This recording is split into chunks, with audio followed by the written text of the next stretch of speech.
Hello, my little cherubs, my marvelous minds. I hope you're doing absolutely wonderfully. I'm going to read another story today, and it is not by Robert Munch, surprisingly. It is called Dear Mr. LaRue, Letters from Obedience School, and it's written and illustrated by Mark Teague. Well, I can already tell the genre of this book, and you can see it's a very popular book for my library because of the wear and tear. Here we go. The Snort City Register Gazette, September 30th. Local dog enters obedience school. Ike LaRue. Citing a long list of behavioral problems, Snort City resident Gertrude R. LaRue yesterday enrolled her dog Ike in the Igor Brotweiler Canine Academy. Established in 1953, the academy has a history of dealing with such issues. I'm at my wits' end, said Mrs. LaRue. I love Ike, but I'm afraid he's quite spoiled. He steals food right off the kitchen counter, chases the neighbor's cats, howls whenever I'm away, and last week while I was crossing the street, he pulls me down and tore my best camel hair coat. I just don't know what else to do. School officials were unavailable for comment.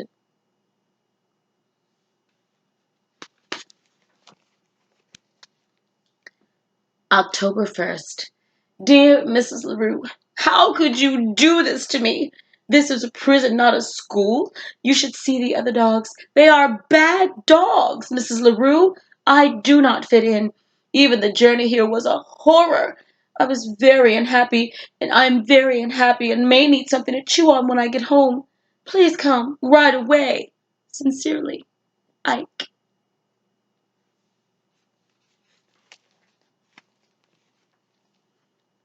October 2nd. Dear Mrs. LaRue, were you really so upset about the chicken pie? You know, you might have discussed it with me. You could have said, I don't eat the chicken pie. I'm saving it for dinner. Would that have been so difficult? It would have prevented a lot of hard feelings. Needless to say, I'm being horribly mistreated. You say I should be patient and accept that I'll be here through the term? Are you aware that the term lasts 2 months? Do you know how long that is in dog years? Sincerely, Ike. Oh boy, isn't he dramatic? October 3rd. Dear Mrs. LaRue, I'd like to clear up some misconceptions about the Hibbins cats. First, they are hardly the little angels Miss Hibbins makes them out to be. Second, how should I know what they were doing out on the fire escape in the middle of January? They were being a bit melodramatic, don't you think? The way they cried and refused to come down. It's hard to believe they were really sick for 3 whole days, but you know cats. Your dog, Ike.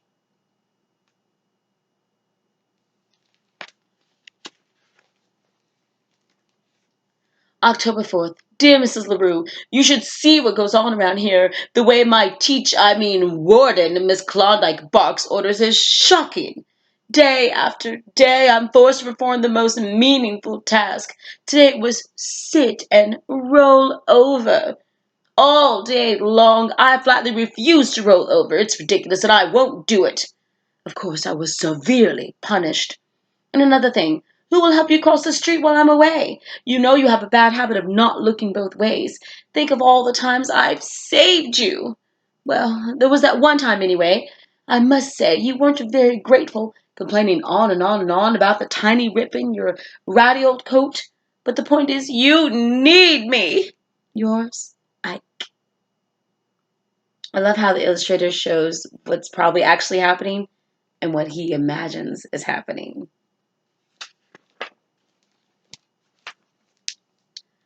October 5th.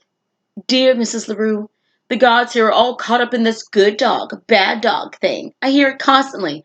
Good dog, Ike. Don't be a bad dog, Ike. Is it really so good to sit like a lummox all day? Nevertheless, I refuse to be broken. Miss Klondike has taken my typewriter. She claims it disturbs the other dogs. Does anybody care that the other dogs disturb me? Yours, Ike.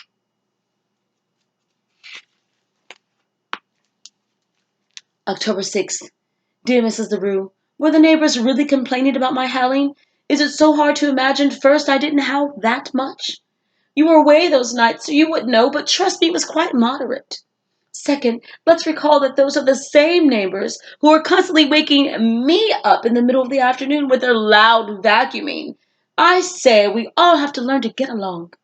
My life has continued to be a nightmare. You wouldn't believe what goes on in the cafeteria.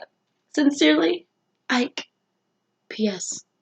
I don't want to alarm you, but the thought of escape has crossed my mind. Hmm.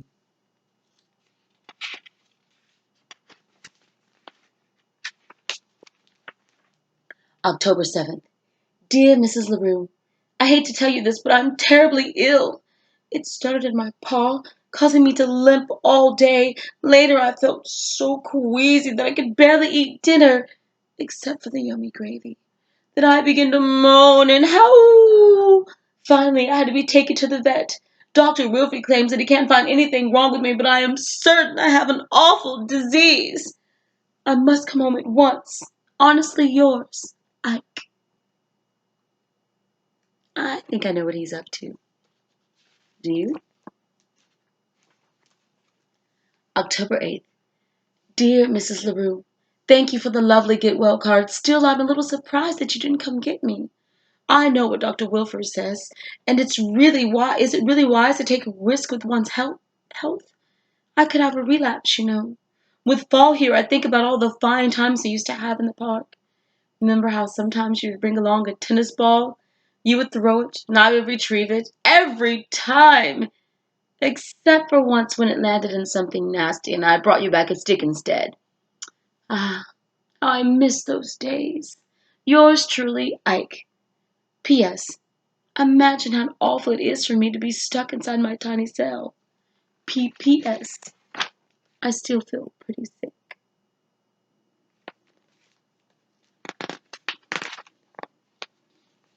October 9th.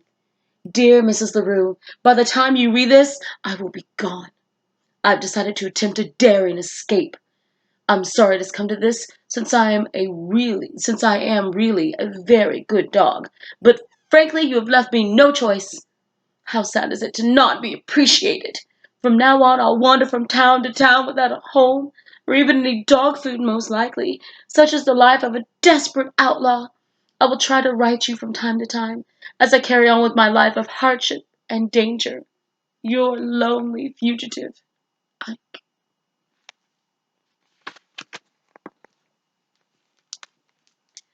The Snort City Register / Gazette, October 10th. LaRue escapes dog detention. Former Snort City resident Ike LaRue escaped last night from the dormitory at the Igor Brotrather Canine Academy. The dog is described as toothy by some local police. His current whereabouts are unknown. To be honest, I thought it was bluffing when he told me he was planning to escape, said a visibly upset Gertrude R. LaRue, the dog's owner. Ike tends to be a bit melodramatic, you know. Now I can only pray he'll come back. Asked if she would return Ike to the Brotrather Academy, Miss Lou said that she would have to wait and see. He's a good dog, basically, but he can be difficult.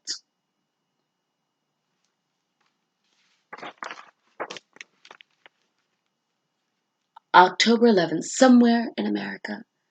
Dear Mrs. LaRue, I continue to suffer horribly as I roam this barren wasteland. Who knows where my wanderings will take me now? Hopefully to some place with yummy food. Remember the special treats you used to make for me? I miss them. I miss our nice, comfy apartment, but mostly I miss you. Your sad dog, Ike. P.S. I even miss the Hibbins cats. In a way.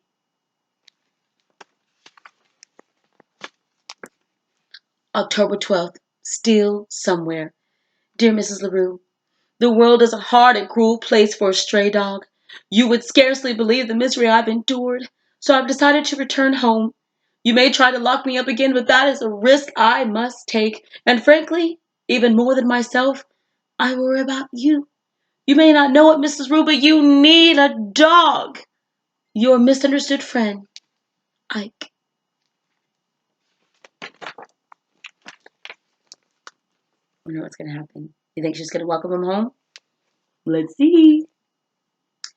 The Snort City Register / Gazette, October 13th. Hero dog saves owner. Ike LaRue, until recently a student at the Igor Brotrather Canine Academy, returned to Snort City yesterday in dramatic fashion. In fact, he arrived just in time to rescue his owner, Gertrude R. LaRue of 2nd Avenue, from an oncoming truck. Mrs. LaRue had made the trip downtown to purchase a new camel's hair coat. Apparently, she neglected to look both ways before stepping out into traffic. The daring rescue was witnessed by several onlookers, including patrolman Newton Smitzer. He rolled right across 2 lanes of traffic to get her, said Smitzer. It was really something. I haven't seen rolling like that since I left the police academy.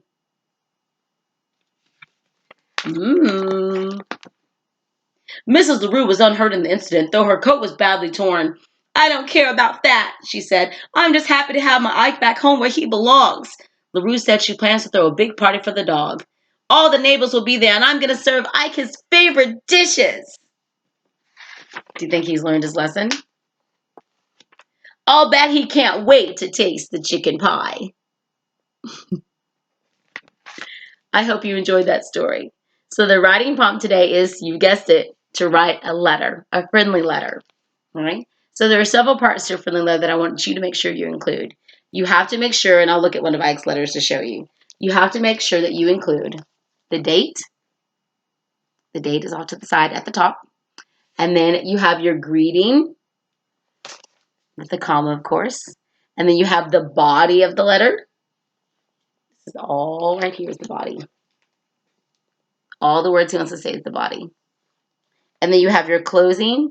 Sometimes you use yours. Sometimes it was sincerely. Sometimes it was your sad dog. And then the signature, which is the name, Ike. So when you write your friendly letter, make sure you include the date, the greeting, the body, the closing, and your signature. Okay? Make sure that you still add lots and lots of great details. Add your voice, add your vocabulary. Make sure you take your letter to the ER and make sure it has proper grammar, spelling, punctuation, and sentences. I can hardly wait to read your letters. And for a fun challenge, maybe you can write your letter from a different point of view, like a pencil to a piece of paper, or a refrigerator to a family, or maybe a dog to a cat. Have fun with it, enjoy. And remember, be kind. That's the right thing to do. Be your best, because I know it's in you. You're incredible thinkers, boys and girls. And who knows, your marvelous mind just might change the world. Until next time, take care and stay marvelous.